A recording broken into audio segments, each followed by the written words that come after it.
दोस्तों अगर आप घर पे खाली बैठे हैं, आपको कोई नौकरी नहीं है, कोई काम नहीं मिल रहा है, तो आज के इस वीडियो में आपको बताने वाला हूं एक ऐसा बिजनेस आइडिया जिसमें आप एक मशीन के जरिए 5 बिजनेस कर सकते हैं। और ये एक बिजनेस ऐसा है जो हर कोई कर सकता है, चाहे आप लेडीज हो, जेंट्स हो, स्टूडेंट हो या फिर कोई भी ये पर्सन हो। आप अगर आप चाहें इस बिजनेस को करना तो सिर्फ ये मशीन में 1500 से 2000 रुपया इन्वेस्ट करके ये बिजनेस को आराम से कर सकते हैं और इसको आपको काफी अच्छा प्रॉफिट मिल सकता है। साथ ही अगर आपका कोई ऑलरेडी बिजनेस है, जैसे कि किराना का दुकान है या फिर कोई और बिजनेस है, तो आप इसके जरिए और उसको इंप्रूवमेंट कर सकते हैं और उससे आप काफी अच्छा पैसा कमा पाएंगे। तो चलिए इस वीडियो करते हैं शुरू और जानते हैं इसके बारे में। आपको मेरी स्क्रीन पे एक मशीन दिख रही होगी, ये होता है पैकिंग मशीन। इसका काम क्या होता है कि ये पैकेट को पैकिंग करने में मदद करता है। आप जितने भी प्रकार का पैकिंग देखते हैं, इस प्रकार के मशीन से बहुत सारी ऐसी पैकिंग होता है जो आप देख सकते हैं। इसका प्राइस आपको मिल सकता है मात्र 1696 में है। इसके अलावा और भी प्रोडक्ट है जो आपको 1500 के करीब में मिल सकता है। ये देख लीजिए, ये पैकिंग मशीन, इसका लिंक डिस्क्रिप्शन में मिलेगा। आपको इसको खरीद लेना है, 1600 रुपया खर्च करना है कम से कम, इसको आपको खरीद लेना है। उसके बाद आपको दोस्तों इससे 5 मैं बिजनेस आइडिया आपको बता रहा हूं जो आप कर सकते हैं इस मशीन की मदद से। सबसे पहला बिजनेस आइडिया हुआ है दोस्तों, आप कर सकते हैं मसाले का बिजनेस। कैसे क्या करना है आपको मैं पूरा डिटेल बताता हूं। आपको सिंपली बाजार से जाना है और किसी होलसेलर से हर प्रकार के मसाले को 1-1 किलो खरीद के लाना है, या अपने हिसाब से आधा किलो खरीद के ला सकते हैं। 1 किलो खरीद के लेगा तो उस पर आपको ज्यादा बेनिफिट होगा। आपको उसके बाद दूसरा स्टेप आपका क्या है कि आपको उन मसाले को पिसाई करना है अपने घर पे ग्राइंडर की मदद से, या जो भी सुविधा आपके पास मौजूद है। वो आजकल हर किसी के घर में ग्राइंडर इस्तेमाल होता है मसाले पीसने के लिए। तो आप उसके जरिए सारे मसाले को पीस सकते हैं। और उसको आपको करना क्या है कि आपको छोटा छोटा पैकेट बनाना है, 25 ग्राम का, 20 ग्राम का, 50 ग्राम का, 100 ग्राम तक आप बना सकते हैं पैकेट, या उससे कम तक बनाइए। उसके बाद आपको क्या करना है, उस मसाले के पैकेट को आपको अपने आसपास किसी बाजार में चले जाना है, वहां पे आपको स्टॉल लगाकर सिंपली बेचना है। आप देखते होंगे मसाले का जो बिजनेस है, जो बाजार होता है, हर बाजार में आपको 1-2 ऐसे पर्सन मिल जाएंगे जो मसाले का पुड़िया बेच रहे हो, मसाले का छोटा छोटा पैकेट बेच रहे हो। तो आपको यही तरीका अपनाना है। आपको क्या करना है, मसाले का पैकेट बनाना है और किसी भी मार्केट में जाकर सिंपली बेचना है। अगर आपको ये करने में थोड़ा सा असुविधा हो रही है तो आप क्या कर सकते हैं, थोड़े मसाले और लाइए, उसको पैकेट बना के आप किसी किराने स्टोर पे बेच सकते हैं। किराने का दुकान है, उस पे जाके आप होलसेल में आप उनको बेच सकते हैं। यानी अगर आपको 100 रुपया बच रहा है 1-1 किलो मसाले पे, आप 50 रुपये बचाइए, 50 रुपये दुकान वाले को प्रॉफिट दे दीजिए। इससे आपको काफी अच्छा प्रॉफिट होगा, काफी अच्छा कमाई होगा।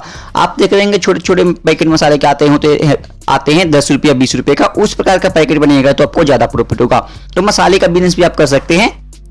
अगला है वह है दोस्तों नमकीन का बिजनेस। आपको पता होगा दोस्तों, अगर आप नमकीन 1 किलो खरीद कर लाते हैं, कोई नमकीन अगर आप बनाना चाहते हैं तो बना सकते हैं, लेकिन मान के चलते हैं आप नमकीन कोई खरीद कर लाए 1 किलो 200 रुपये का, अगर आप उसमें 10 का या 20 का पैकेट बनाएंगे तो उसको बहुत ज्यादा पैकेट बन जाएगा। आप उसको 200 से 300 रुपये तक आराम से बेच सकते हैं।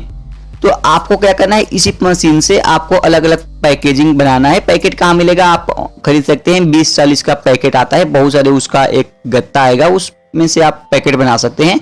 ऑनलाइन या ऑफलाइन कहीं भी मिल जाएगा इस प्रकार का व्हाइट पन्नी मिल जाता है, या फिर जो प्रिंटेड पन्नी मिल जाता है जिसमें आप आराम से चीजें पैक कर सकते हैं। तो वो चीजें खरीदना है। नमकीन का बिजनेस भी आपको सेम तरीके से करना है। नमकीन का बिजनेस आप 2 तरीकों से बेच सकते हैं। आप किराने स्टोर वाले को दे दीजिए, या फिर आप खुद भी बेच सकते हैं, घूम कर बेच सकते हैं, या फिर छोटा सा स्टॉल लगाकर कहीं बेच सकते हैं। ये भी बिजनेस काफी अच्छा चलेगा। और इस प्रकार के आप चाहे तो नमकीन का भी बिजनेस कर सकते हैं सिर्फ एक मशीन के जरिए। अगला है वो है पॉपकॉर्न का बिजनेस। पॉपकॉर्न भी दोस्तों आपको मशीन, अगर आप पॉपकॉर्न घर पे भी बना सकते हैं, मशीन है तो मशीन में भी बना सकते हैं, लेकिन आपको घर से अगर सप्लाई करना चाहते हैं, घर से बनाकर बेचना चाहते हैं, तो वही करना है। आपको मक्का लाना है, जो पॉपकॉर्न का मक्का होता है, उसको लाकर उसको पॉपकॉर्न को पैकेजिंग कर देना है। इसी मशीन से पैकेट आपका तैयार हो जाएगा। व्हाइट पन्नी आता है, आराम से उसको लाकर आप उसको पैकेजिंग तैयार कर सकते हैं। इसमें भी आपको ज्यादा इन्वेस्टमेंट नहीं लगेगा, थोड़ा बहुत इन्वेस्टमेंट करके आप पॉपकॉर्न भी तैयार कर सकते हैं। इस मशीन के जरिए आप उसको आराम से सप्लाई करके कहीं भी पैसा कमा सकते हैं। अगला हुआ है चिप्स बनाने का बिजनेस। इसमें थोड़ा सा आपको मेहनत करनी होगी। आप अपने घर पे आलू का चिप्स बना सकते हैं। अगर आपके पास केले का चिप्स बनाने आता है तो आप केला का चिप्स बना सकते हैं। इसके अलावा आपको और भी जो भी चिप्स बनाना है, आप आराम से चिप्स बनाइए, इंटरनेट से सीख कर बना सकते हैं। ज्यादातर लोग आलू का चिप्स बनाना जानते हैं। और आप क्या कर सकते हैं, खुद का चिप्स बनाकर पैकेट में पैकिंग करके उसको बेच सकते हैं। आप उसको घर पे उसको तेल में तल लीजिए, उसके बाद आप उसको पैकेजिंग करके बेचिए। क्योंकि आपका चिप्स है वो काफ़ी ज़्यादा बिकेगा, क्योंकि हर कोई चाहता है कि शुद्ध जो चिप्स है वो खाए, जो इसमें केमिकल ना लगा हो, ज़्यादातर उसमें कोई भी मसाले, खराब मसाले, केमिकल ना हो। तो आप अगर घर से अपना चिप्स तैयार कर मार्केट में बेचते हैं तो उसको काफ़ी अच्छा आपको प्रॉफिट होगा और साथ ही लोग उसको खरीदेंगे भी। तो आप चाहें तो चिप्स का जो बिजनेस है ये भी कर सकते हैं। इसी मशीन के जरिए आप पैकेजिंग कर सकते हैं और उसको आप मार्केट में आराम से सप्लाई कर सकते हैं। आप चाहे तो बिना तले हुए जो रॉ आता है, रॉ चिप्स भी आप पैकेजिंग करके बेच सकते हैं, लोग उसको खरीद के घर पे अपने तल लेंगे। तो दोस्तों ये भी बिजनेस आप ट्राई कर सकते हैं। और लास्ट है वो है सत्तू का बिजनेस। आपको पता होगा दोस्तों, हर कोई सत्तू गर्मी में, बरसात में, सर्दी में अलग अलग काम के लिए इस्तेमाल करता है। कभी गर्मी में लोग खाने के लिए इस्तेमाल करते हैं, तो और भी उसको सर्दी में या बरसात में और भी तरह तरह की चीजें बनाने के लिए लोग सत्तू का इस्तेमाल करते हैं।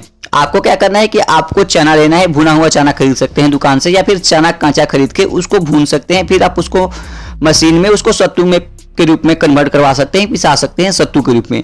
उसके बाद आपको क्या करना है, उसको पैकेट बनाना है छोटा छोटा, 250 ग्राम की, आधा किलो की, 1 किलो की। अगर 5-6 किलो आप एक बार में सत्तू खरीदते हैं तो आराम से उसको 250 ग्राम, आधे किलो, 1 किलो का प्लास्टिक की जो पन्नी आता है उसमें पैकेजिंग करके इस मशीन से आप पैकिंग कर सकते हैं। इसमें आपको कोई भी दिक्कत नहीं होगी, इस मशीन से अच्छे से पैकेजिंग हो जाएगी। उसके बाद आप उसको मार्केट में आराम से बेच सकते हैं।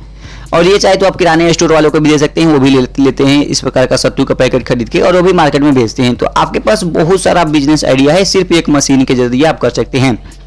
अब बात आती है, अगर आपके पास कोई ऑलरेडी बिजनेस है, किराने का दुकान है, आप क्या कर सकते हैं, तरह तरह की चीजें, दाल हो गया, चावल हो गया, मसाले हो गया, और भी जितने भी चीजें हैं उसको आधे किलो, 250 ग्राम की पैकेजिंग बना के रख सकते हैं। मतलब एक मशीन के जरिए आप काफी अच्छा प्रॉफिट कर सकते हैं, काफी ज्यादा बिजनेस कर सकते हैं। अगर आपका कोई और भी खुले मसाले के बिजनेस है, कोई भी किराना स्टोर है, और भी आप तरह तरह की जो भी चीजें हो जो पैकेजिंग होती है, तो आप खुद से इस मशीन के जरिए पैकेजिंग करके उसको मार्केट में सप्लाई कर सकते हैं। दोस्तों ये था एक बिजनेस आइडिया जो आपको करना चाहिए, आप चाहे तो ट्राई कर सकते हैं। तो उम्मीद करता हूँ ये वीडियो आपको पसंद आएगा। वीडियो पसंद आए इस वीडियो को लाइक करना और इस चैनल को सब्सक्राइब करना।